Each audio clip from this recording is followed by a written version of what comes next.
Dear Diary,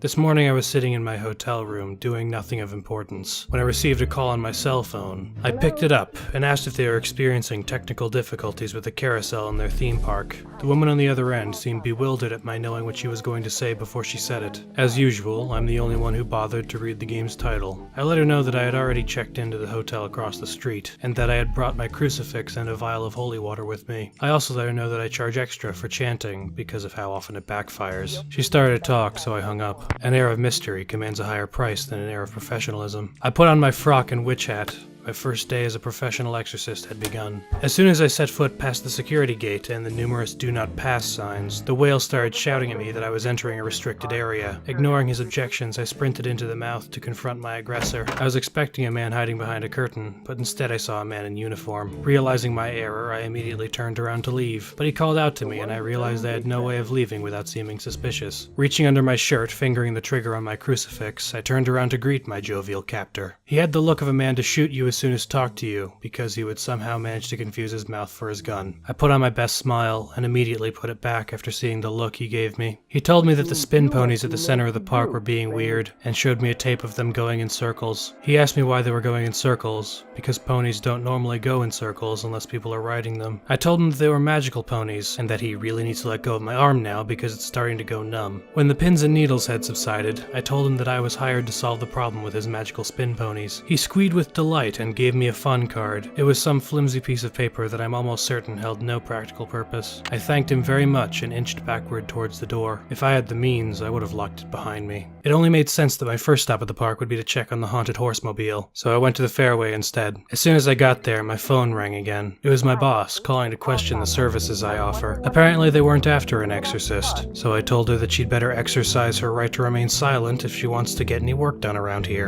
Some people just don't know when to quit whining. A call came through the park comms for me to report to administration. I don't like taking orders, so I went to the Carousel instead, but I missed and ended up at the administration office anyway. Ever hear the phrase, "dress for the job you want, not for the job you have"? That phrase was sitting behind the desk. She opened with the usual formalities, the "who are yous" and the "what are you doing here's" and the "who let you into the park, I demand names." I calmly explained that I was here to solve her horse problem. Apparently she was superstitious because she gave me the access key to the whole park. I decided to abuse my newfound privileges by breaking into somewhere important. Instead, I ended up at the Carousel. I think this map is broken. Regardless, it's where I'd meant to go for a while, so I figured I might as well check it out. I inserted my flimsy paper card into the audacious maw of the clam in front of the ride, which then lectured me on the safety procedures of the equine rotomajig. I got on the nearest lifeless horse husk and dug into its haunches with my stirrups. As the metal beast coughed itself alive, my fiberglass steed bucked beneath me. I rode in circles around the circle of mirrors and murals. Then I noticed a brass ring suspended from a small metal arm, just barely out of my reach. I'm not one to let my physical limitations keep me from doing anything I set my mind to, so the next time around I shifted to side saddle so I could lean out even further. As the arm came around again, I reached out with both hands and grabbed the ring to the cacophony of broken bones and punctured organs. The world faded to black, and when the ambulance showed up, I heard the paramedics expressing concern for my state.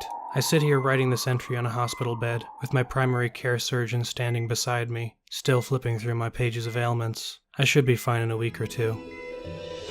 Being a YouTuber, I am legally mandated to request that you like, comment, and subscribe. I am also required to tell you that apples are good for you and that Thursday is a myth.